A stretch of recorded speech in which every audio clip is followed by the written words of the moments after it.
fico feliz porque desde o início dessa igreja nós temos uma convicção que nos guia, que tudo que nós fizermos,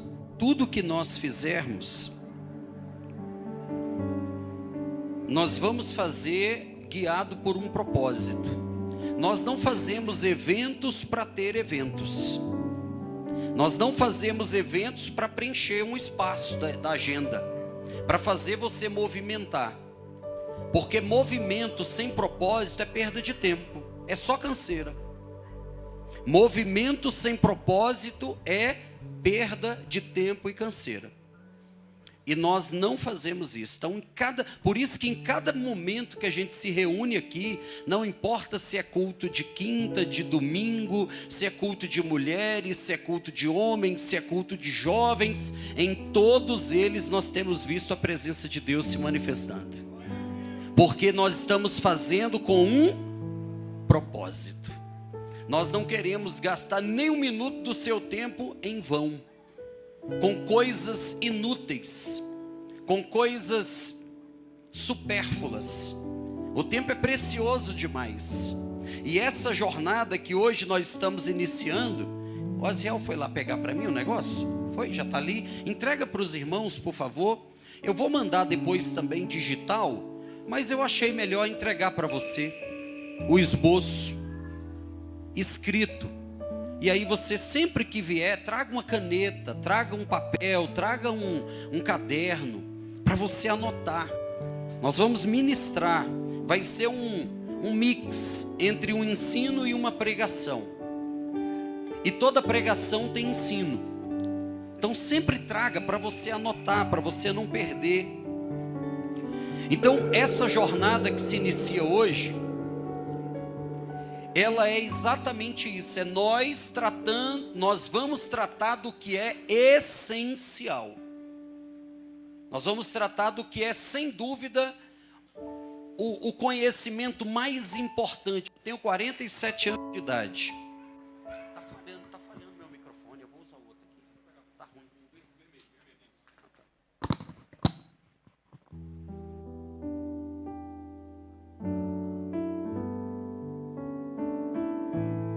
Glória a Deus. Vai ajustando aí para mim, meu amigo. Então, eu quero falar com vocês, amigos, daquilo que é mais essencial. E eu ia dizendo que eu estou com 47 anos de idade. E eu gosto de estudar. Eu tenho um dom de mestre. Deus me deu isso. Para ensinar, para aprender e para escrever. Deus me deu isso. Seja muito bem-vinda, é um prazer recebê-la. Quando você chegou, não sei se você alguma vez foi ao Guará, foi? Ah, então por isso que eu falei, eu acho que eu a conheço de algum lugar. Seja muito bem-vinda, é uma alegria ter você aqui nessa noite com a gente. Eu gosto de estudar, eu amo estudar. Mas não houve nesses 47 anos um estudo que mexesse tanto comigo como esse que a gente vai iniciar hoje, e que me empolgasse tanto, e que me desafiasse tanto, mas num sentido positivo, de desejo de aprender. Pode ligar a luz da igreja, que é os irmãos que vão precisar, né, para anotar. Pode ligar aí, por favor, meu amigo.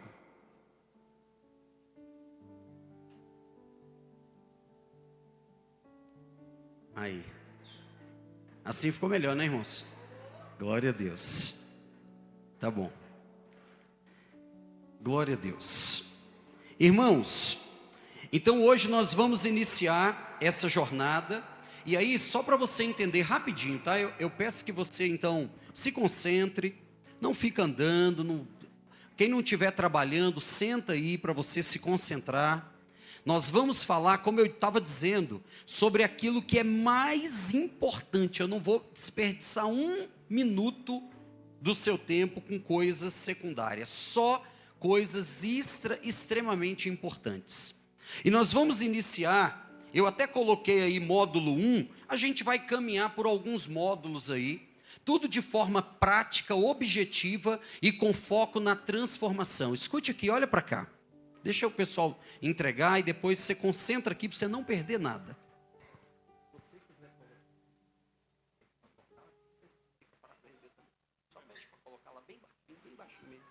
Tá bom? Irmãos, nós vamos começar então com algo que nós chamamos dentro da teologia de doutrina de Deus. Nós vamos começar por aí. Eu estava orando e pedindo uma direção de Deus, se eu ia começar falando disso ou da doutrina da Bíblia, da palavra como uma fonte essencial da nossa caminhada. E quando foi um dia da semana passada, algo bem interessante aconteceu. Eu estava orando e estudando essas duas coisas, e aí um dia eu acordei bem cedo mesmo, eram 5 e tanto da manhã. Quando eu abri o olho, é como se eu tivesse ouvido uma voz. E eu sei que tudo isso é o Espírito Santo. Todos receberam o material? Deu para todo mundo aí? Deu? Que bom, glória a Deus. Quando eu abri o olho assim, aí eu ouvi uma voz, como se falasse assim comigo. Por que Samuel não conheceu a voz de Deus quando Deus o chamou? Eu até coloquei, dá uma olhada aí no material que você recebeu. Eu coloquei assim, ó, por que começar com isso? Está escrito aí? Sim ou não? Aí tem um texto bíblico. Olha o que diz o texto bíblico. 1 Samuel 3,7. Porém, Samuel ainda não conhecia ao Senhor. E ainda não lhe tinha sido manifestada o quê? Se eu colocar um áudio aqui, um áudio de alguém que você não conhece, e eu falar assim, de quem é essa voz? Você vai saber? Por que não? Você não tem como conhecer a voz de quem você não conhece a pessoa. Então eu acordei, abri o olho e ouvi assim, por que Samuel não sabia que era Deus que estava o chamando? Aí eu falei, oxe. Aí eu respondi, falei, porque ele não conhecia ainda o Senhor. E aí na hora eu vi realmente o Espírito Santo falando. Então, antes de conhecer a voz, você tem que conhecer a pessoa. E é por isso que nós, antes de falarmos da doutrina da palavra, vamos falar da doutrina do Deus da palavra. Porque é por isso que muitas vezes nós temos extrema dificuldade de conhecer a palavra. Porque como eu vou conhecer a palavra se eu não conheço o Deus da palavra? E quando eu vou à palavra, eu preciso ir à palavra para conhecer o Deus da palavra. E desde já eu quero deixar para você uma orientação. Desde esse primeiro momento, uma orientação. A partir de hoje, quando você for à palavra, comece a destacar as características de Deus na palavra. Porque do Gênesis ao Apocalipse, Deus está se revelando. Deus está deixando as suas digitais. Deus está dizendo quais são os seus valores, quais são os seus princípios. Por exemplo, nós não queremos ler o livro de Levítico, porque é muito chato, é muita lei, é muito pode, não pode, mas por trás da lei há valores que representam o caráter de Deus, de um Deus que é imutável. Talvez muitas daquelas leis de Levítico, principalmente as leis cerimoniais voltadas para os sacrifícios, é verdade, não se aplicam mais hoje. Mas por trás de cada lei tem um valor de um Deus que é imutável. Tiago diz que Deus é imutável e nele não há sombra de variação. Então, a partir de hoje, eu quero te sugerir isso. Quando você for ler a Bíblia, você vai lendo e você fala, poxa, olha aqui, um milagre. Quando você lê um milagre de Jesus, não é apenas um milagre, é a demonstração de poder de um Deus soberano, de um Deus onipotente, de um Deus que pode todas as coisas. E aí, à medida que eu vou lendo a Bíblia com essa perspectiva, aí a coisa muda. Porque aí eu leio a Bíblia não apenas para eu ter uma resposta, mas eu leio a Bíblia para que eu conheça Deus, e quanto mais eu conheço Deus, mais eu me conheço e sou transformado. Porque nós somos transformados à medida que o conhecemos. Então, irmãos, o que nós já estamos iniciando, eu não estou aqui para passar informação para você. O que me incomodou, se você olhar aí na primeira notinha, eu coloquei assim, ó, uma nota antes do começo. E antes do começo tem quem é o Deus das Escrituras? Qual é a pergunta que está aí? Qual é a pergunta que está aí? Qual é, Pedro? É essa pergunta que inicialmente nós precisamos responder. Porque se eu não soubermos, escute isso, irmãos. Se eu e você não soubermos quem é o Deus das Escrituras, cada um de nós vai desenhar um Deus para chamar de seu. Cada um de nós vai ter um Deus próprio. E isso vira politeísmo e vira idolatria. Na Escritura só tem um Deus, é esse Deus que nós queremos conhecer. É esse Deus. E o que me motivou a isso? Duas coisas. Primeiro, uma palavra que Deus nos deu quando essa igreja foi implantada, e está sendo implantada. Deus disse, é necessário que vocês voltem e formem uma base. E nós entendemos isso parcialmente, isso foi como uma revelação progressiva, que Deus foi descortinando. E essa jornada que se inicia hoje é o retorno para formarmos uma base sólida. Nós estamos falando do conhecimento mais importante que existe. Então, a primeira motivação é uma direção clara de Deus para fazermos isso. Por isso que eu disse que nós não fazemos nada para contar quantas pessoas tem aqui, para movimentar a igreja. É um propósito por trás. É um propósito que vai transformar a nossa vida, porque nós não estamos aqui para ter mais conhecimento. Você não precisa de vir à igreja para ter conhecimento. Você não precisa mais. O conhecimento hoje está aí. Você abre o seu celular, você abre a televisão, você abre o YouTube, o conhecimento está aí. A informação. Mas o conhecimento é a informação que eu coloco em prática. Porque o que nós queremos é vida transformada. O Evangelho é um chamado à transformação. E o que nós temos visto? Algo que me incomoda há um tempo.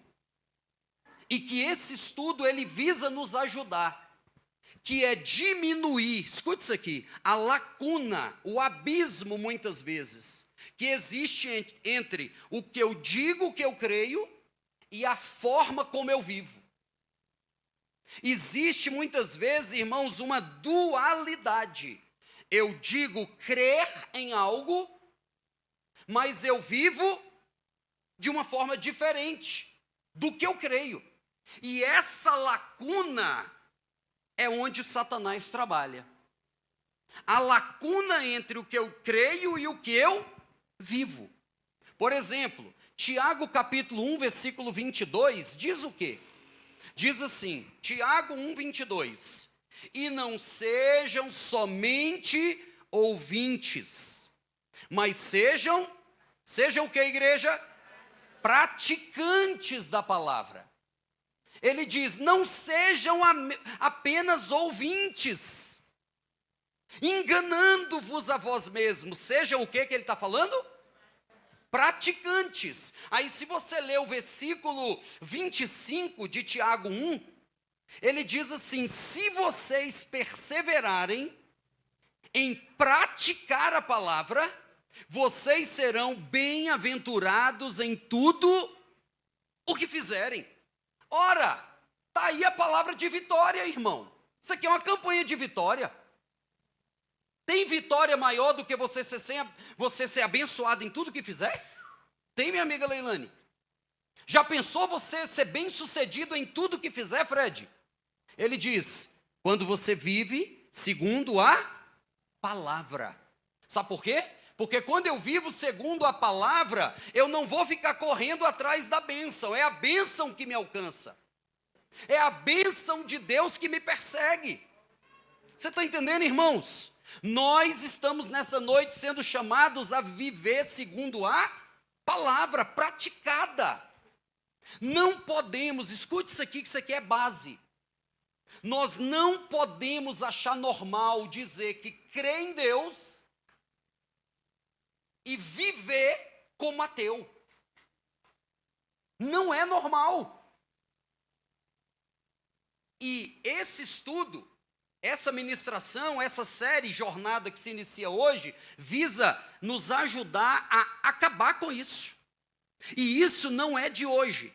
Se você pegar o capítulo 1, e aí tudo que se você puder, anota para você ler depois, pesquisar, isso aí que você recebeu é só um esboço, isso aí eram 12 páginas. Pensa o desafio que eu tive para pegar 12 páginas e transformar nessas 4 aí, para você receber o esboço. Pensa no desafio. Escuta aqui, quando você pega Jonas, quem lembra do Jonas, que foi engolido pela baleia? Lembra de Jonas? Qual era a vocação de Jonas? Jonas era o quê, gente? Profeta. Diga comigo, Jonas era profeta. Tudo bem? Então Deus chegou para ele e diz: Jonas, eu tenho uma missão para você. Eu quero que você se levante, está no capítulo 1 de Jonas. E eu quero que você vá a Nínive e proclame algo que eu vou te dar. Porque você é profeta, você vai profetizar. Deus falou: Jonas, levante-se e vá. O texto diz assim: Jonas se levantou. Falou glória, aleluia. Só que está assim: e levantou-se Jonas, vírgula, mas. O mas desandou tudo. Apresentou um mas. Já viu aquele negócio assim? Eu lembro, quando eu trabalhava na loja de CD, um dos primeiros empregos de carteira fechada, eu lembro uma vez que eu fui conversar com o seu Ramon, que era meu chefe. Seu Ramon, aqui eu tenho um seu Ramon também agora. Tenho 2 agora, nem lembrei, mas meu amigo, seu Ramon. Aí eu cheguei e falei assim: seu Ramon, eu já estou aqui há algum tempo e tal, né? E eu queria ver com o senhor, assim, se o senhor achar que eu mereço, eu queria um aumento. Não, seu trabalho é top, seu trabalho, eu era office boy, seu trabalho é fera. Hoje nem tem mais, né, gente? Acabou, né? Passou, né? Aí, esse não é caso recontado não, esse ninguém sabe ainda, né? Que a Teca já começou a falar ali, falei: meu Deus do céu. Gente, quando o inimigo está dentro de casa, é difícil. Tô brincando, gente, só para descontrair, né? Só para descontrair. Aí, GG, conversando com o seu Ramon, aí ele: você é fera, você chega na hora e tal. Aí eu lá assim, ó, o aumento vai vir. Aí ele: mas não vai ter aumento. O mais desanda tudo. Jonas levanta. Só que, qual é a palavra? O mais ele não vai fazer o que Deus mandou. Aí ele fala: eu vou para Tarsis. É assim, ó. Entendeu a lógica? Aí ele vai, a gente sabe a história, chega no porto, paga a passagem, entra no barco, vem tempestade, Jonas vai dormir. O sono do justo, o barco está afundando e ele dormindo. O capitão chega: rapaz, o que é isso? Você está com esse sono de Adão, meu filho? Acorda. Aí o capitão faz a seguinte pergunta: o que você é? De onde você vem? O que você faz? Jonas é o quê? Profeta. Aí Jonas fala assim: eu sou hebreu e temo ao Senhor. É o cúmulo da incoerência. Eu sou hebreu e temo ao Senhor, mas estou aqui em desobediência. Entendeu ali a incoerência espiritual na prática? Ele reconhece que ele é um hebreu, ele faz parte do povo de Deus, ele teme a Deus, só que ele está num navio indo para onde? Para longe do que Deus falou. Esse é o problema. É esse problema que nós queremos tratar. E como que nós vamos tratar? Sabendo quem é o Deus da Escritura. Sabe por quê? Quando eu e você conhecermos verdadeiramente, escuta aqui, o Deus da Escritura, tudo que você olha, faz, pensa, vai receber uma nova visão. A sua visão, ela é completamente alterada a partir do momento que você conhece o Deus da Escritura. A minha visão de casamento mudou, sabe quando? Quando eu comecei a conhecer o Deus da Escritura. 24 anos de casado, muita coisa top aconteceu, mas muitos desafios, muitas dificuldades, muitas conversas difíceis. O divórcio não pode ser algo disponível para mim, porque não é algo que Deus vê de forma tranquila. Então, quando eu, Bruno, conheço Deus da Escritura, tudo o que eu vejo agora recebe uma nova cosmovisão. A forma como eu enxergo tem que mudar. A forma como eu enxergo um pecado muda. A forma como eu uso meu tempo e minhas prioridades mudam. A forma como eu enxergo as dificuldades da vida mudam. Se eu sei que um Deus soberano está no controle, as dificuldades não podem me fazer perder o juízo. Porque eu sei que há um Deus. Olha que coisa linda, como é que a Bíblia começa? Alguém lembra como é que começa? As 3 palavras mais importantes, como é que começa? No princípio, no princípio, Deus. Você está entendendo que antes de tudo já existia um Deus? É Ele que impulsiona tudo. Quando eu entendo isso aqui só já dava para a gente conversar hoje aqui. No princípio, Deus. É Ele que impulsionou, Ele é antes de tudo, Ele é antes da queda, Ele é antes do problema, Ele é antes da dificuldade que você tem. No princípio, Deus, Ele impulsionou tudo, Ele governa tudo, Ele está no controle de tudo, irmãos. Veja, no princípio, Deus, isso aí é extraordinário por si só. De eu saber que no princípio de tudo não existia terra, homem, nada, mas existia de eternidade em eternidade, existia Deus. Por que começar com isso? Porque eu preciso conhecer Deus para eu conhecer a sua palavra. Esse é o conhecimento mais importante. Acompanhe a leitura comigo de Jeremias capítulo 9, 23. Acompanhe a leitura comigo aí.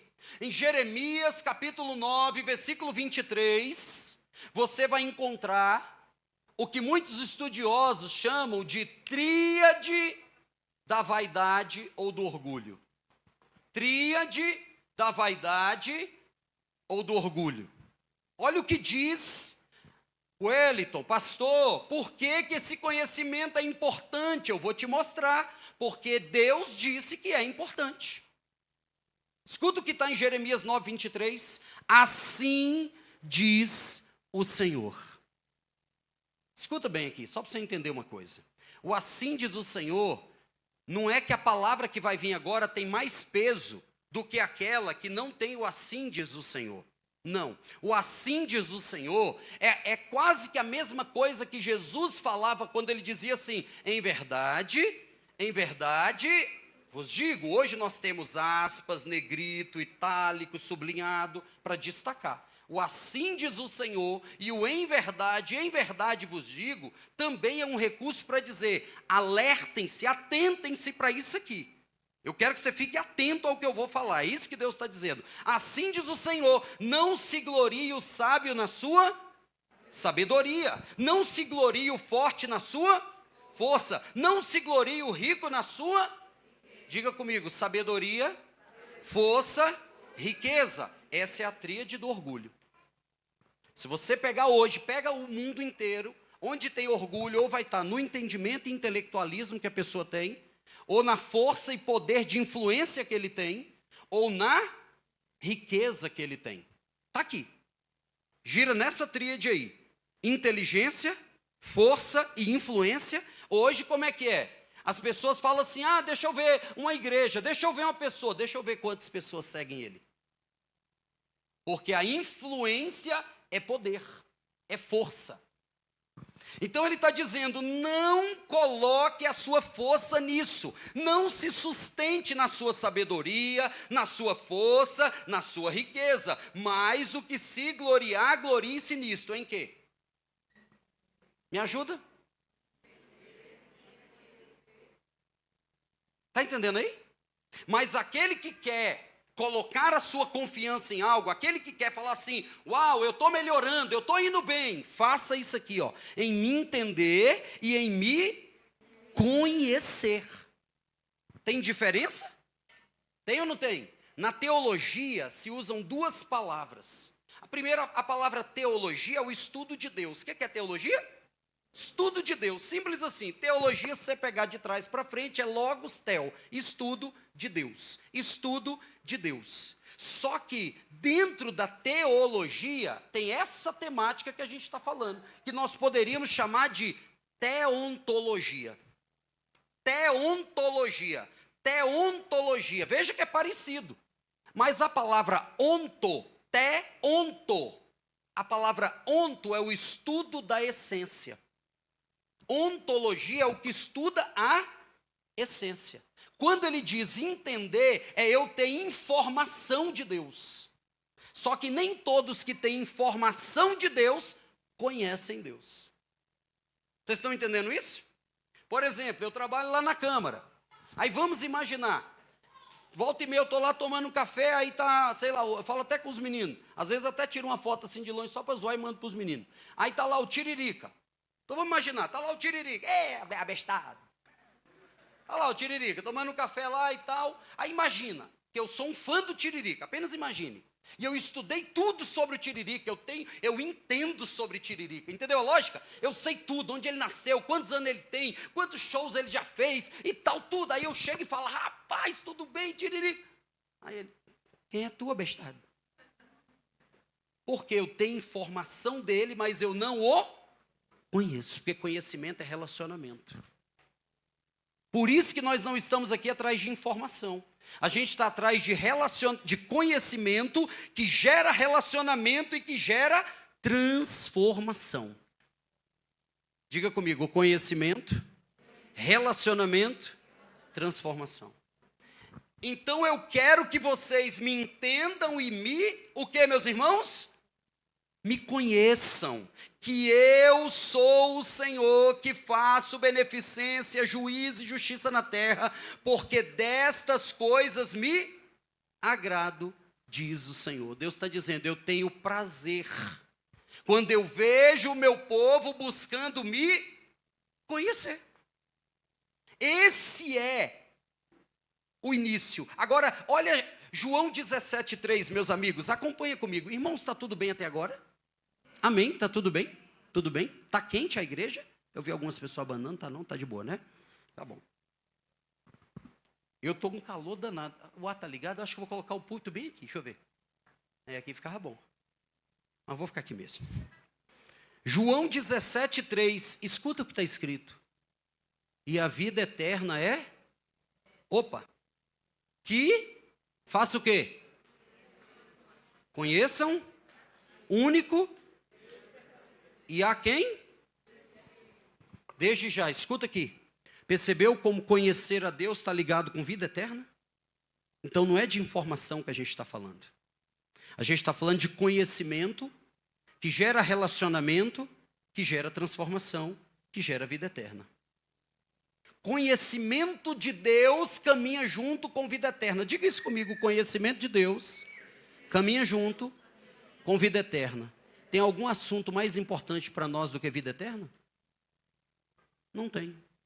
Se a gente fizer tudo que está fazendo, GG, arrumando isso aqui tudo, fazendo aquele balcão lindo, que a gente ainda está pagando,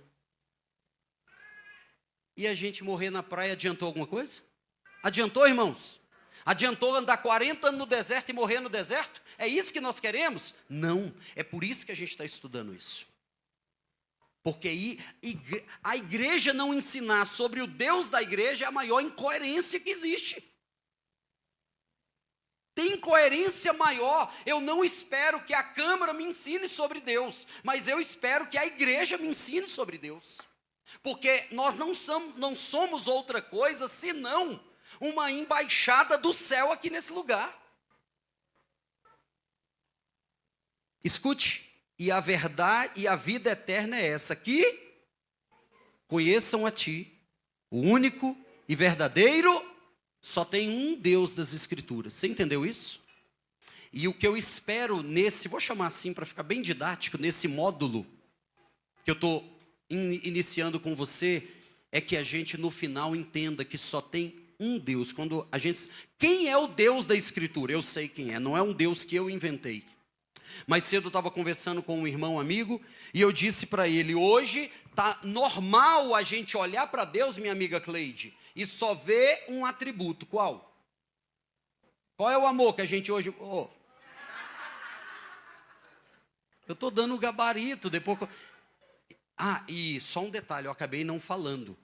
Mas nós vamos, hoje eu estava conversando com a Teca e pensando nisso, no final nós vamos ter um certificado de tudo isso que a gente vai fazer aqui. Para marcar, isso é um marco na nossa vida. Então, venha, participe. A gente deve ter 8, 10, alguma coisa, não mais do que isso. Mas, vocês entenderam o que eu disse no início? Que não é a questão de marcar presença apenas? Não, É um conhecimento transformacional. Mas é claro que para nós termos o certificado, como é em todo lugar, é importante que a gente participe de pelo menos 75% do que está sendo ensinado. Eu espero que você participe 100%. Não porque eu estou carente, preciso que você esteja aqui. Não, mas é porque eu sei que esse conhecimento é transformador. Amém, irmãos? O que eu estava dizendo? Que a gente olha para Deus e, no geral, qual é o maior atributo que a gente vê nele? Eu dei o gabarito. Pronto, vocês estão bem aí, estou gostando. A igreja estudiosa é outra coisa. O amor, o amor, o amor, é lindo. Esse é um ídolo criado pela cristandade do século 21. O Deus totalmente amor é um ídolo. Porque não tem esse Deus na Escritura. Da forma como nós estamos desenhando hoje, não tem. E é isso que nós vamos ver. Não tem. Agora, eu quero ler com você Oséias 4:1. Eu li ontem esse texto e eu chorei. E quando eu li hoje, Geise, eu chorei de novo. Leia comigo o texto de Oséias 4:1 que está aí. E olha a atualidade desse texto. Escuta, filhos de Israel, escutem a palavra do Senhor. Porque o Senhor Deus tem uma controvérsia contra os moradores da terra. Não há verdade, não há amor, nem o quê? Tudo bem até aí? Continua, verso 2. Mas olha o que acontece quando não há um conhecimento de Deus. Escuta, o que tem? Juramento falso, mentira, assassinato, roubo e adultério. A violência e homicídios sobre homicídios. Por isso, qual é a conclusão da ausência do conhecimento de Deus, da verdade e do amor? Por isso, a terra está de luto, e todos os seus moradores desfalecem, juntamente com os animais do campo e as aves do céu, e até os peixes do mar estão... Tem descrição mais atual do que isso que a gente está vivendo hoje? Não tem. E começa em uma raiz: a ausência do conhecimento de Deus. Diante do que nós estamos falando, uma pergunta nós devemos fazer. Tá, pastor, estou entendendo que é essencial, esse conhecimento é importante, mas é possível conhecer Deus? É possível conhecer porque, por exemplo, os agnósticos entendem que não é possível conhecer Deus. Eles não negam, né? O agnosticismo clássico não nega a existência de Deus. É diferente do ateísmo clássico. O agnosticismo, é não. Gnose é conhecimento. Então, agnosticismo é dizer: eu não tenho condições nem conhecimento para afirmar que nós conseguimos nos comunicar com Deus. Essa é a lógica do agnosticismo. Então ele diz: não tem como eu conhecer esse Deus. Até eu acredito que pode existir esse ser transcendental, esse ser supremo, espiritual, mas eu não tenho como conhecê-lo. Essa é a lógica. E eu fiz essa pergunta de propósito. É possível conhecer Deus? A resposta que eu coloquei: totalmente não. Não tem como nós conhecermos a Deus totalmente, porque Deus é infinito. É impossível conhecê-lo na totalidade. A nossa mente não cabe. Os meninos estão ali no coisa, então dá para colocar um texto aí? Só para a gente ler junto?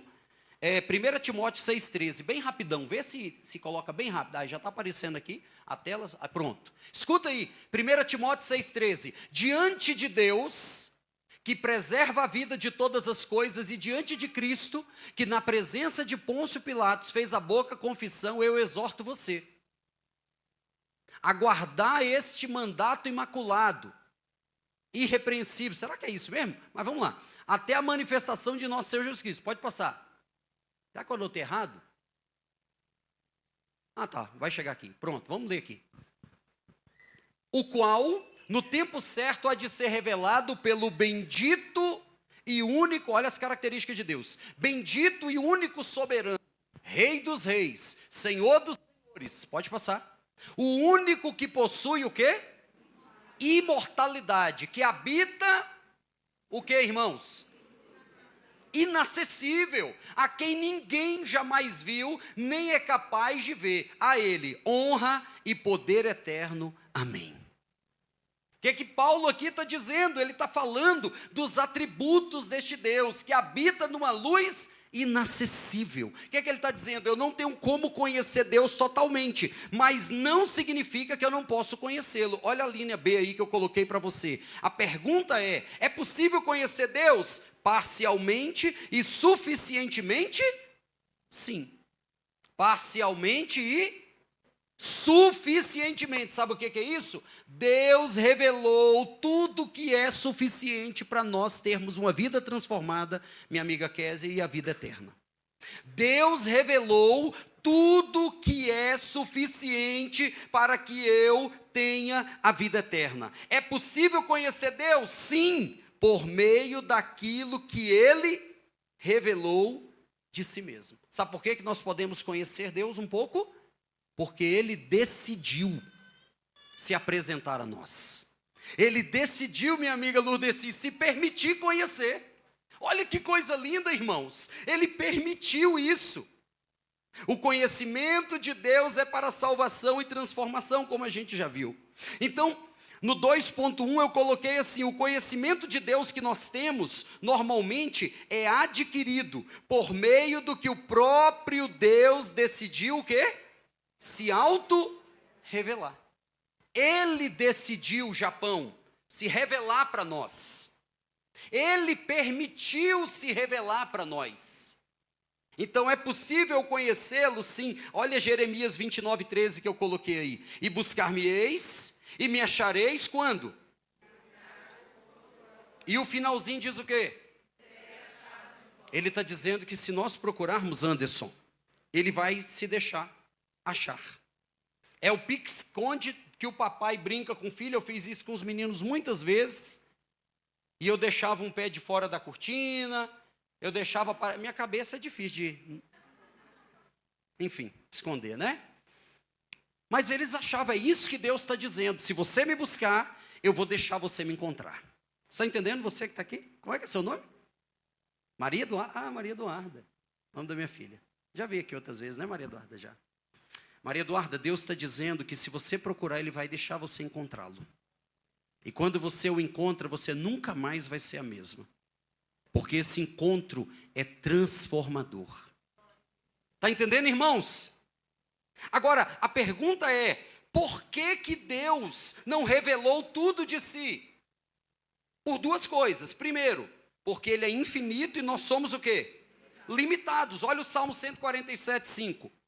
Grande é o Senhor, e de grande poder, o seu entendimento é o quê? O entendimento dele é o quê, irmãos? Tem como a gente conhecer Deus na totalidade? Não, mas podemos conhecer no que Ele permitiu, Fernanda, sim ou não? Podemos conhecer. E é isso que eu quero que você conheça. Eu acho que eu não coloquei esse texto aqui, mas coloca aqui para mim, Daniel 11:32. Coloca esse texto aqui. Rapaz, o negócio está brabo, hein? Olha aí. Vamos ler a parte B do texto. Mas, o que está escrito?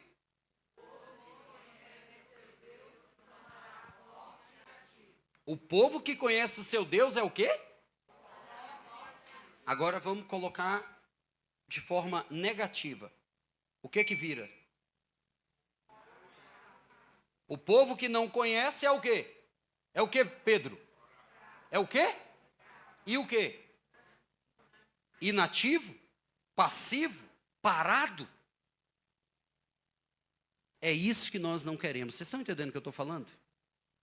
Um povo forte, ativo, que avança, intencional, que sabe o porquê está aqui. Irmãos, o nosso tempo aqui é limitado.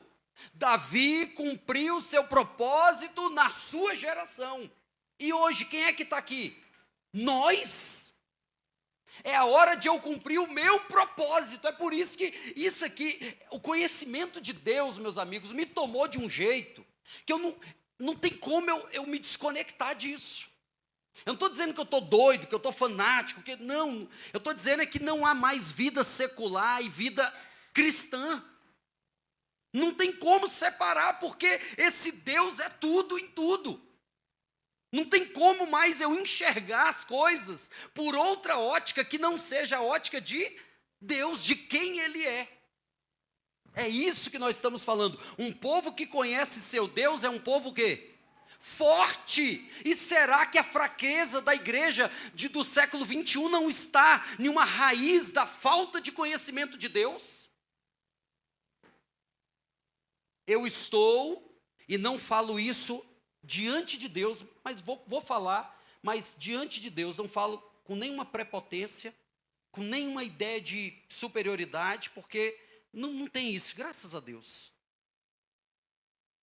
Mas vocês acham que não está algo errado? Eu estou há 25 anos dentro de uma igreja, e ninguém nunca me ensinou isso. Se Deus disse que é o conhecimento mais importante, se Deus disse que um povo que conhece Ele é forte, eu fui ensinado que Deus abre porta, e Ele abre porta ou não abre? Mas é só para isso que eu tenho que conhecer Deus? Pode falar.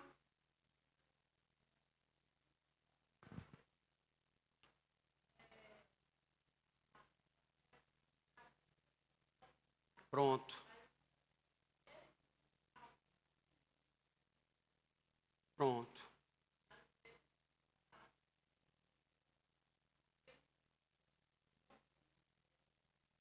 E eu não estou aqui, como eu disse, criticando, não. Estou falando da minha vida, eu não estou falando da vida de ninguém, não. Vocês estão entendendo o que eu estou falando? Estou falando da minha vida. Eu sirvo a Deus há 25 anos. E eu gostaria que alguém tivesse me ensinado isso, Bruno, quando eu me converti. Quem é Deus? Quem é esse Deus? Quais são os valores desse Deus? Quais são os atributos desse Deus? O que esse Deus julga ser importante? Porque um povo que conhece o seu Deus é forte, ativo, vive com um propósito.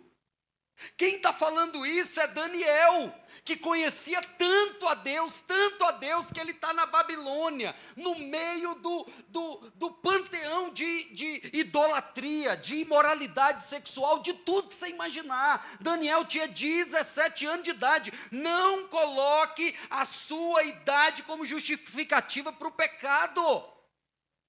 Daniel tem 17 anos de idade, só que ele conhecia quem é Deus. E na hora que se apresentam os haréns do rei, na hora que se apresentam os ídolos do rei, a comida sacrificada aos ídolos, ele diz, Daniel 1:8, eu decido não me contaminar. Não tinha líder, não tinha pastor, não tinha pai. Mas tinha uma pessoa que conhecia quem é o Deus das Escrituras. Você está entendendo, meu irmão? O pecado nunca mais será do mesmo jeito depois que eu conheço o Deus da Escritura. Quando eu saía no mundo, e eu me relacionava com uma irmã, com outra irmã não, né? Uma mulher da rua. Me perdoa, Senhor. Irmã não, desculpa. Pastor, o senhor estava pegando as irmãs. Está repreendido, está repreendido. É com as como é que é? É com as irmoças, né? Aí eu conheci uma moça, conhecia duas, conhecia três, e estava tudo bem. Só que no dia que o Espírito Santo me convenceu, os meus olhos se abriram para essa princesa linda. E nunca mais a minha visão sobre casamento foi a mesma. Porque na minha mente era assim, eu vou ficar junto, se não der certo, separa. Antes de conhecer Deus, está entendendo o que eu estou falando? Mas depois que eu conheci Deus, eu falei, cara, o casamento foi Deus que criou, é muito importante para Ele. E se é importante para Ele, tem que ser importante para mim. Então, em 25 anos de casamento, já tive muitas tretas grandes com a Teca. Muitas. E nunca escondi isso. Mas nunca tivemos algumas coisas. Uma delas, humilhação, desrespeito. Nunca. E uma terceira coisa, a palavra separação e divórcio nunca entrou na conversa. E não é porque eu sou melhor do que você. É porque desde o início eu entendi que isso é importante para Deus. E se é importante para Deus, tem que ser importante para mim e para você. Se Deus ama, eu tenho que amar. Se Deus odeia, eu também tenho que odiar. Vocês estão entendendo, irmãos? Como isso muda a nossa perspectiva de vida? É isso que o texto está ensinando para mim e para você. Olha lá. Por que ele não revelou tudo? Porque nós somos limitados. Segundo, por que ele não revelou tudo? Porque ele decidiu o que queria. Aí me chama a atenção, sabe o que? Eu coloquei aí Deuteronômio 29, 29. Sabe o que me chama a atenção? Um monte de gente pesquisando sobre o que Deus não revelou, mas não vive o que Deus já revelou. Eu quero conhecer as coisas insondáveis, as coisas que são polêmicas. Eu não vou gastar nunca o tempo de vocês discutindo coisas polêmicas aqui. Eu não vou. E um dia eu vou mandar fazer, Kézia me ajuda a achar. Eu vou mandar fazer uma pulseirinha e vou dar para cada um de vocês. Vai ser presente e pertencer. Fique com a Bíblia. Só isso. Fique com a Bíblia. Acabou. É seguro? Sabe qual é? A Ávila, né? É a Ávila ali. É porque a luz às vezes atrapalha. Eu creio que nós vamos mudar isso aqui daqui uns dias. Ou nós vamos pegar um cabo de vassoura e resolver.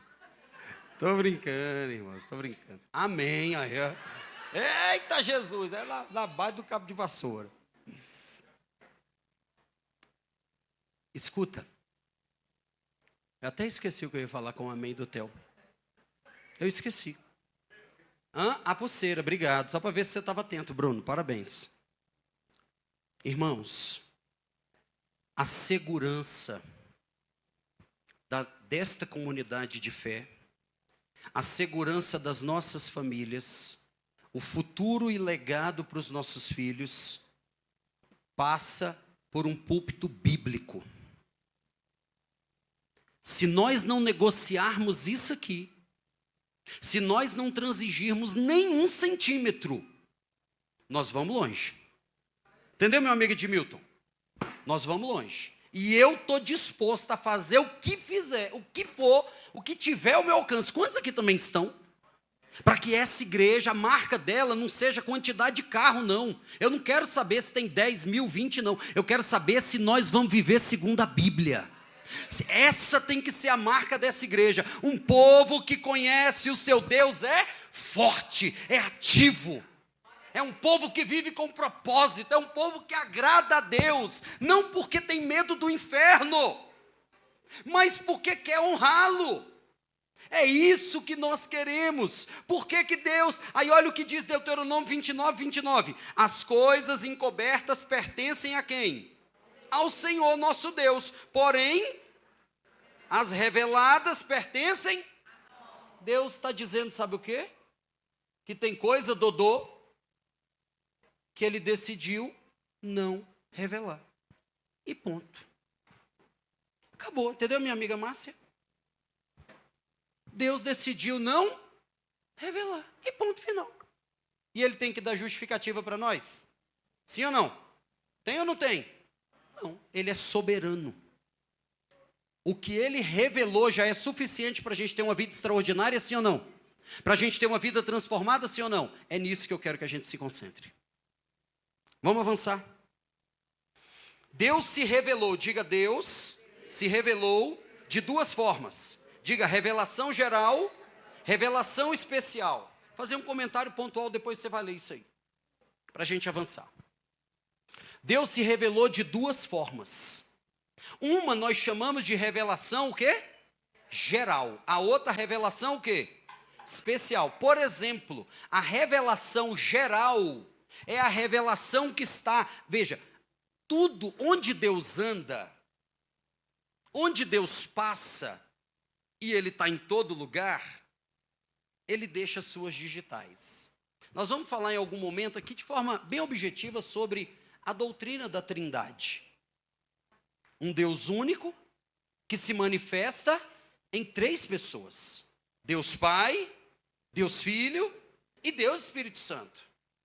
Mas essa marca da Trindade está estampada em tudo.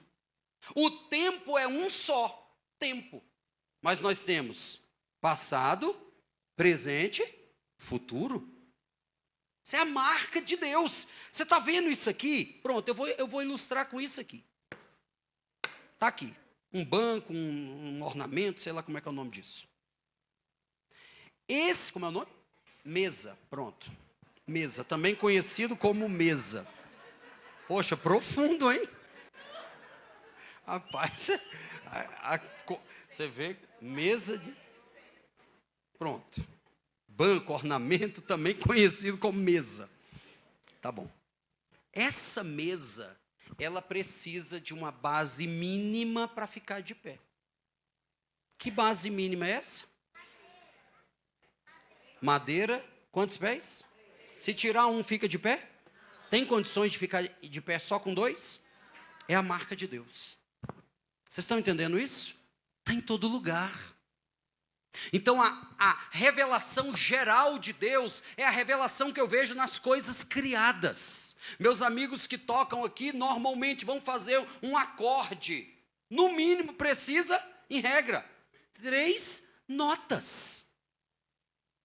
Quando eu olho para a natureza, quando a gente olha o sol, quando você vai, eu não sei se você faz esse tipo de coisa, mas quando eu vejo, seja numa foto, seja presencialmente, o mar, a natureza, as coisas criadas, eu falo, cara, não tem jeito, tem um Deus extraordinário por trás disso. É assim ou não é, irmãos?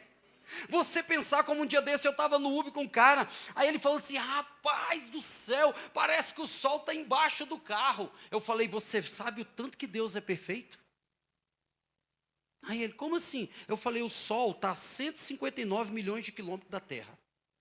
Se tivesse 10% para cá, a gente já teria morrido, todo mundo queimado.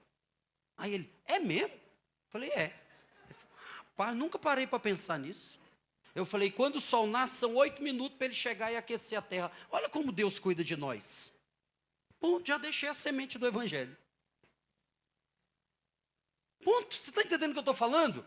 Aí quando você olha isso, você fala, tem um Deus, essa é a revelação geral. Só que Deus não quis deixar a coisa revelada apenas assim, incompleta, a coisa subentendida. Existe uma revelação chamada especial. A revelação especial, Fernanda, é a revelação que eu encontro onde? Na palavra. Ele decidiu se revelar por meio de quê? Por meio de quê, me ajuda? Então, a partir de hoje, quando você for para a Bíblia, não vai procurando só uma resposta.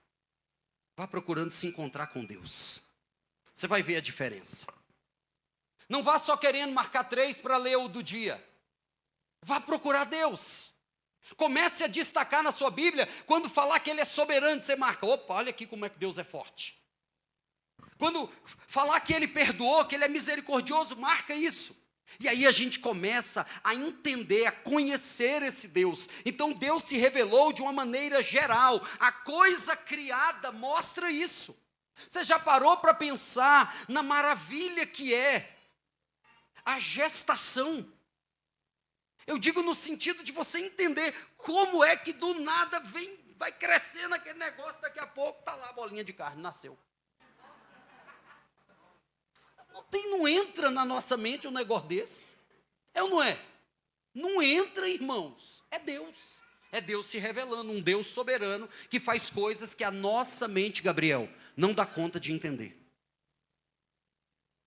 Só que Deus, escuta comigo, diga comigo, Deus se revelou de maneira especial na Bíblia. Leia comigo aí Hebreus capítulo 1, verso 1 e 3. Leia comigo, Hebreus capítulo 1. Verso 1 e 3.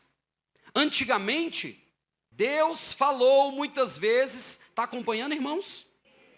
Antigamente, Deus falou muitas vezes e de muitas maneiras aos pais pelos profetas. Mas nestes últimos dias, nos falou pelo Filho, a quem constituiu herdeiro de todas as coisas e pelo qual fez todo o universo, o Filho, que é o resplendor da glória de Deus. E a expressão exata, olha que coisa linda. O texto que nós lemos em 1 Timóteo 6 diz assim: ninguém viu a Deus.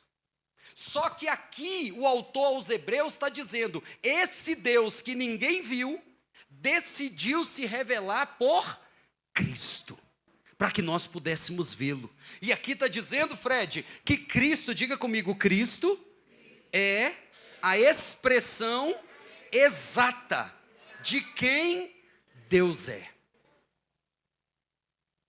Por isso que quando Cristo estava conversando com os seus discípulos, eu não lembro, acho que foi com Filipe, em João 14, e Jesus fala assim: ó, eu estou indo para o Pai, não turbe o vosso coração, e onde eu vou preparar lugar, mas depois eu virei, buscarei vocês, para que onde eu estiver, vocês estejam. Eu sou o caminho, a verdade, a vida, ninguém vem ao Pai senão por mim. Aí Filipe, eu acho que é Filipe, ele chega e diz assim: Senhor, mostra-nos o Pai. Aí Jesus fala assim: oxe, eu estou há tanto tempo com você, e você não entendeu que eu sou a exata expressão do Pai? Você ainda não entendeu isso? Entendeu a lógica? É isso aqui, ó. O Filho é a exata expressão do ser de Deus. Agora olha o que é que diz Colossenses 1,15. Cristo é a... Olha, isso é uma poesia. Olha que coisa linda. Cristo é a imagem do Deus invisível, o primogênito de toda a criação. Que coisa linda, irmãos. Que coisa extraordinária, que coisa fantástica. Então o que eu quero hoje, nesse primeiro momento, e eu vou agora passar para a parte final, o que eu quero nesse primeiro momento é que a gente tenha essa compreensão. A partir do momento, minha amiga Marceli, que nós tivermos uma clara compreensão de quem é o Deus da Escritura, nunca mais nós vamos ver a vida da mesma forma. Nunca mais, nada. A criação de filhos, o casamento, as dificuldades, os problemas, o pecado, nunca mais nós vamos ver as coisas da mesma forma. Hoje é que dia? Quinta. Terça-feira eu estava lá na Câmara e encontrei com uma pessoa. Tinha tempo que eu não o via. Aí ele falou assim: ô pastor, tudo bem? E tal, e a gente conversou e tal, a gente até já congregou no mesmo ministério junto, lá na Ebenezer um tempo e tal, ele está em outra igreja. Aí ele me viu e eu fui falar com ele. Aí ele falou assim: ô pastor, um rapaz me procurou e eu estou com uma dúvida. Ainda bem que eu vi o senhor pode me dar um conselho? Eu falei: posso, se eu souber, agora. Ele no meio quase perto do salão azul, ali salão verde da Câmara. Eu falei: não, é porque uma pessoa me procurou e ele está num lugar... Olha o desenho, e tão propício para o que eu e ele vivemos. Você, ele está num lugar, uma igreja, está inventando um monte de coisa lá. Aí foi falando as coisas, que a igreja é água santa, é água benta, é terra de Israel, é aquelas coisas doidas. Tem isso na Bíblia? Tem, irmão? A gente trouxer uma terra santa de Israel aqui, vai gerar mais bênção? O povo que conhece o seu Deus, é um povo o quê? Forte. É um povo ativo. Então não tem nada disso. Tem nada disso. Aí lá, pastor e tal, e o povo lá tem um negócio que não pode dar um passo se o pastor não autorizar. Tudo que vai fazer, tem que o pastor autorizar. E a mulher dele está definhando, está morrendo. Eu falei: e ele te procurou para quê? Porque ele quer saber o que fazer. Eu falei: o que você disse? A gente está orando. Eu falei: o que você quer que eu fale? Eu quero que o senhor me dê um conselho. Eu falei: é simples assim. Eu falei assim: meu amigo, ele é pastor também. Eu falei: meu amigo, me responde uma coisa. Isso tudo que você falou que a igreja está fazendo, é bíblico? Não, você tem clareza. É bíblico ou não? Não, não é. Você está dizendo que está errado porque você acha errado ou porque Deus disse que é errado? Não, eu tenho clareza que Deus disse que está errado. Eu falei: então você está orando para quê? Se Deus já disse, se o Deus da Escritura já deu a direção, Patrícia, eu tenho que orar para quê? Vocês estão entendendo isso que eu estou falando? Isso vale para as decisões da nossa vida. Sim ou não? Eu tenho que tomar uma decisão como pastor. Se eu tenho que tomar uma decisão, a Bíblia tem resposta, eu tenho que orar? Tem, irmãos? Eu estou ensinando algo para vocês. Não tenho. Isso aqui tem valor? O que é isso aqui? A palavra de Deus. É a palavra. Eu não preciso esperar um profeta me falar. Wellington, eis que o Senhor te diz, varão. Oh, o Senhor fala, estou precisando de uma palavra. Ai, o Senhor é o seu pastor e nada. Ai, que revelação. Já está escrito. Não, gente, vocês querem que eu tenha um dever de ensinar vocês biblicamente. Vocês estão entendendo? A nossa fé não pode estar baseada em emoções. A nossa fé, por isso que Paulo fala de um culto racional. Vocês estão entendendo, irmãos? Nós não podemos ser enganados. A Bíblia, que vai ser o segundo módulo que a gente vai falar. Hoje eu vou terminar esse ponto aqui agora. Vou avançar aqui, vou terminar. No próxima quinta, Deus permitindo, nós vamos falar sobre os atributos de Deus. Nós vamos conhecer um pouco da essência desse Deus. Sua soberania, seu poder, sua onisciência, sua justiça, seu amor. Isso é a essência desse Deus. Passando isso, aí nós vamos estudar o que é a palavra de Deus. Aí sim eu poderei estudar a palavra de Deus, se eu conheço quem é esse Deus. Então eu concluo o que eu estava dizendo assim, para não ficar dúvida. Vou te dar um exemplo prático, pronto. Eu quero te chamar, meu amigo Edmilton, para nós fazermos uma campanha no monte. 7, terça-feira, 3 da madrugada. O propósito é, eu quero que Deus me responda se eu tenho que amar a minha esposa. Esse é meu propósito. Você vai comigo? Não, você tem que falar, vou não.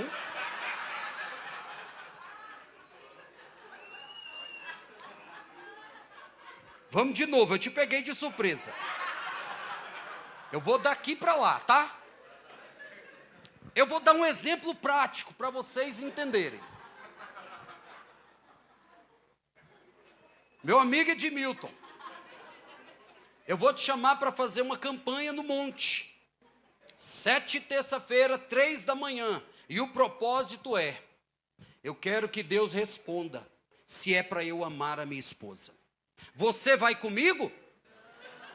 Boa. Por que não? Por que ele não vai, irmão? Vocês estão entendendo o que eu estou falando? É disso que eu estou falando. Efésios capítulo 5, verso 25. Homens, amem as suas esposas como Cristo amou. Olha, está aí. Eu preciso orar? Você acha que Deus vai responder essa oração? Se Ele responder, Ele vai me dar um cascudo com pá, afundar minha cabeça. Mas não, porque é um Deus maravilhoso. Vocês estão entendendo o que eu estou querendo ensinar com essa verdade? Está entendendo, Bárbara? Está entendendo? Vocês estão entendendo o que eu estou ensinando, irmãos? Eu chamei Bárbara, mas não é Débora. Débora. Entendeu, Fred? Ficou claro, irmãos? Agora eu quero concluir. Eu vou ser bem objetivo para concluir, mas essa parte eu quero que você revise durante essa semana. Irmãos, essa parte aqui eu levei um tempo, isso aqui vai virar um livro depois. Isso aqui vai virar um livro, isso aqui. E o nome vai ser esse, Quem é o Deus das Escrituras? De tanto que isso me impactou. Vamos lá. Olha o que é que vem agora. Escuta. Quais são os riscos ou prejuízos de não se conhecer o quê? Só pelo que a gente falou até agora, não conhecer o Deus da Escritura é bom ou ruim? Extremamente ruim. O povo que conhece seu Deus é um povo forte, ativo. Você entendeu como é que é seu nome? Hã? Débora também, a Débora também, legal. Entendeu, Débora? Agora vamos lá. Eu anotei alguns.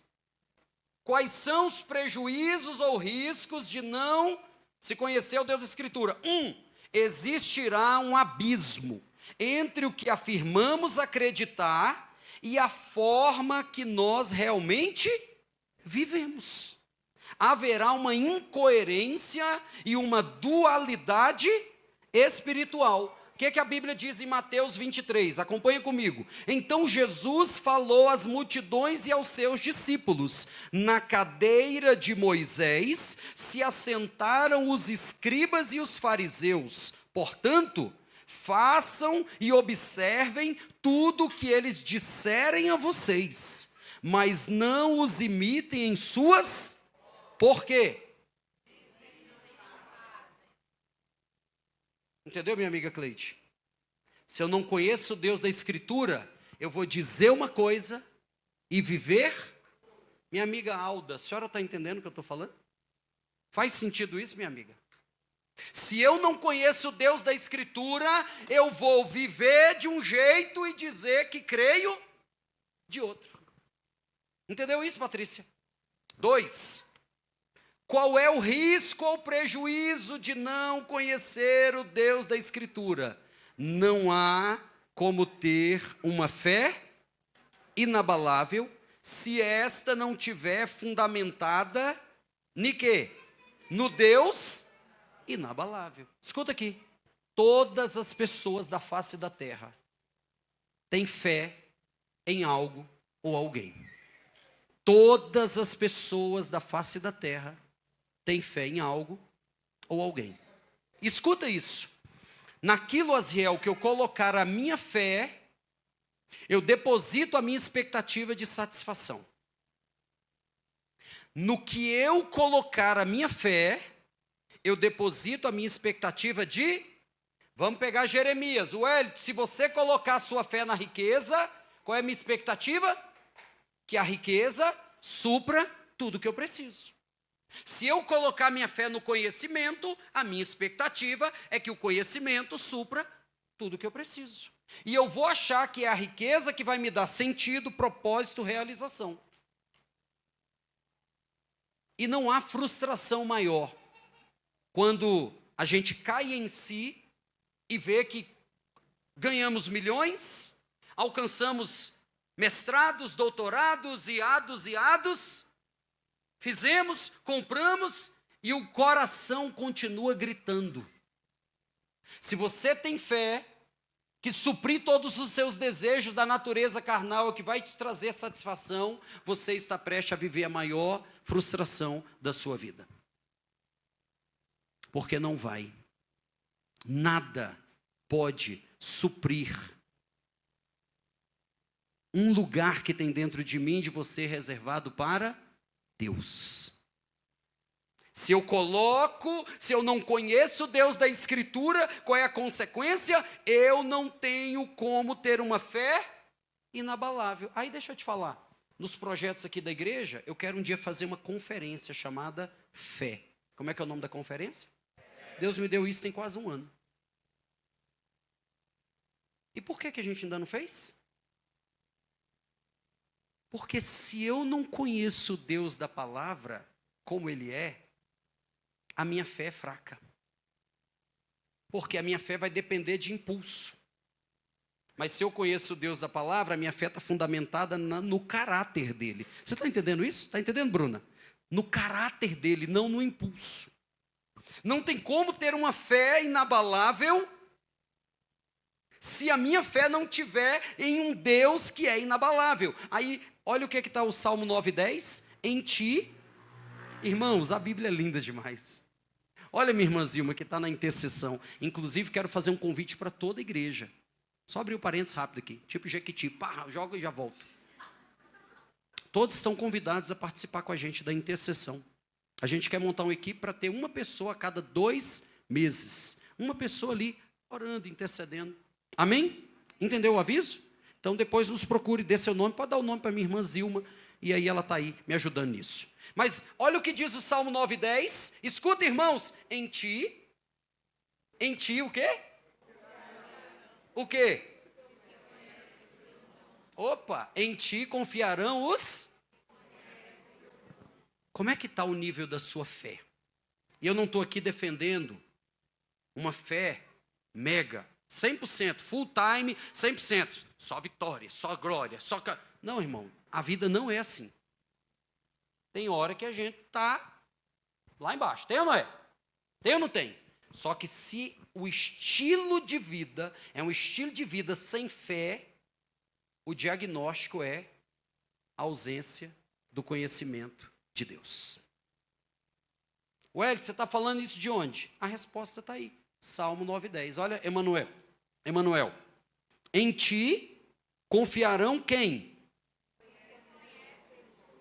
Os que conhecem o teu, porque tu, Senhor, nunca. Olha isso, olha, Lucília, que coisa linda. Porque tu nunca, o que, irmãos? Agora olha a importância do conhecimento do Deus da Escritura. Eu estou passando, pastor, por um problemaço, mas eu sei que Deus, o Deus da Escritura, nunca desamparou aqueles que o buscam. Você está entendendo, irmãos? É esse Deus que eu quero que você conheça. É esse Deus da Escritura que eu quero que você coloque a sua fé nele. Aqueles que não conhecem a Deus, não tem como ter uma fé inabalável. Vamos para o ponto 3. Se eu não sei quem é Deus, eu vou adorar o que eu não conheço. Olha lá. Jesus conversando com a samaritana. Vocês adoram o que não? Se você não conhece que é Deus, você vai adorar o que você acha que é Deus. E aí está o problema. Nós queremos adorar com conhecimento. Nós queremos adorar com conhecimento. A partir do momento que eu conhecer quem é esse Deus, irmão, muda a forma. Eu estava conversando essa semana com uma pessoa, não lembro com quem, com o Dodô. Pronto, foi com o Dodô. A gente começou a conversar, Deus foi dando umas ideias assim e tal, e daqui a pouco eu comecei a falar de culto, e eu vou um dia trazer uma palavra aqui sobre isso. O que é um culto a Deus? O nosso culto a Deus nunca mais vai ser o mesmo. Quando eu entender quem é o Deus que eu estou cultuando. Você está entendendo, irmão? Nunca mais eu vou achar que eu posso... Imprevistos acontecem, eu sou o pastor de vocês, eu preciso falar. Nunca mais eu vou achar que é normal o culto começar 18 e eu só chegar 18h50 como se fosse 18. Eu estou desprezando, não é o pastor não, que você não veio prestar culto a mim. A única, escuta isso aqui, eu vou só dar um spoiler. A única parte do culto que é 100% para Deus é a adoração inicial. Mas eu não estou nem aí chegar 30 minutos depois. Porque a oração é para mim. A palavra é para mim, os avisos são para mim. Esse é um culto egoísta. Vocês estão entendendo, irmãos? Quando eu conheço o Deus da palavra, eu sei quem é que eu estou adorando. Não é um Deus que está carente. Como um dia eu ouvi uma pessoa falando uma das maiores besteiras que eu já ouvi na minha vida. O ser humano é o ponto fraco de Deus. Ah, não! Para com isso! Nós não estamos falando de um Deus que nos criou porque estava carente. Nós estamos falando de um Deus que nos criou para que eu e você vivamos uma vida com sentido, propósito, para que a gente marque essa geração. Mas para isso, irmãos, a gente tem que conhecer esse Deus. A gente tem que voltar para a essência da adoração. A gente tem que voltar. A partir desse conhecimento, eu conversei com os meninos do louvor. E eu disse, nós vamos ter que dar uma analisada em todas as letras das músicas que a gente canta.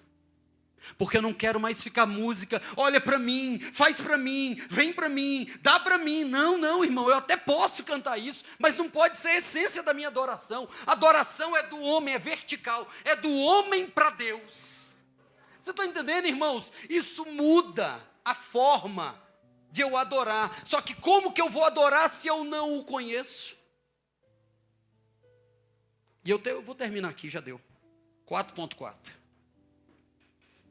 Se eu não conheço o Deus da Escritura, cada um viverá a vida segundo o que lhe parecer certo. Cada um terá um Deus para chamar de seu. Olha, Bruno, que está em Juízes 21:25. Naquela época não havia rei em Israel. O que acontecia? Hã? Se você está querendo viver essa vida, você está dizendo para todo mundo, no reino material e imaterial, que você não conhece Deus. Se você quer viver para satisfazer apenas seus desejos e viver do jeito que você quiser, porque você é o dono do seu nariz, você está dizendo, eu não estou nem aí para Deus. Posso terminar com mais um só? Só os 5, posso? E eu termino, prometo. Sem conhecimento de Deus. Ah, o texto está aí, ó. Achei que eu não tinha colocado no material, coloquei. O texto está aí. Sem conhecimento de Deus, seremos o quê? Já entendemos isso, sim ou não? 2, seremos destruídos, manipuláveis e viveremos. Por que aquele casal que procurou o pastor, que me procurou, está sendo manipulado? Porque ele está demonstrando uma falta de conhecimento de Deus. A real é essa. Por que eu aceitei muitas coisas na minha vida, achando que era certo? Porque eu não conhecia o Deus da Escritura. Eu conhecia um Deus que me apresentaram, que o outro apresentou, que apresentou. Sabe o telefone sem fio? Aí quando me apresentou, é esse o Deus? É. Então tá bom. Não é isso que eu quero para vocês. Vamos ler esse texto de Oséias. O meu povo foi destruído. Por quê? Nessa igreja isso não vai acontecer. Não vai, irmãos. No que depender de nós, líderes e pastores dessa igreja, isso não vai acontecer aqui. Eu não quero que você fique vindo aqui com um copinho de água. Enche aí, pastor. Não, irmão. Ó a fonte lá. Ó. Você está entendendo meu papel aqui? Eu quero que você vá à fonte. É por isso que eu estou fazendo isso para você, com a igreja hoje. É por isso que nós estamos nesse momento fazendo isso aqui. Porque eu não estou ensinando para você coisas secundárias. Eu estou ensinando para você o que há de mais essencial na caminhada cristã. O meu povo foi destruído porque lhe falta o quê? O povo foi preso, levado para o cativo, teve suas famílias destruídas, teve os seus filhos levados como escravos, teve suas filhas levadas para haréns de reis, porque faltou conhecimento. E o 3 acaba. O que diz o 3? Sem conhecimento de Deus, teremos uma vida conduzida por mentalidade de erro. Mateus 22, 29. Jesus, porém, respondendo, disse-lhes: errais, não conhecendo as Escrituras, nem o poder. A partir de hoje, não vá mais à Bíblia só para ter uma resposta para um problema imediato. Eu não estou dizendo que você não deva ir, faça isso. Mas agora, a partir de hoje, eu quero te pedir 2 coisas. A primeira, quando você lê a Bíblia, procure identificar Deus nas passagens. Procure identificar os traços do caráter dele, as digitais dele, da sua bondade, da sua justiça, da sua ira, do seu amor, da sua misericórdia, da sua grandeza, da sua onipotência. Vá à Bíblia, sabendo que a Bíblia é um livro sobre Deus e não sobre mim. Você pode dizer isso comigo? A Bíblia é um livro sobre Deus e não sobre mim. Amém, meus amigos? Vamos colocar de pé para a gente orar. Você fica com o tópico 6 até o 8 como dever de casa. Leia isso. Deixa eu falar uma coisa para você. Esse material que você recebeu não foi feito no chat.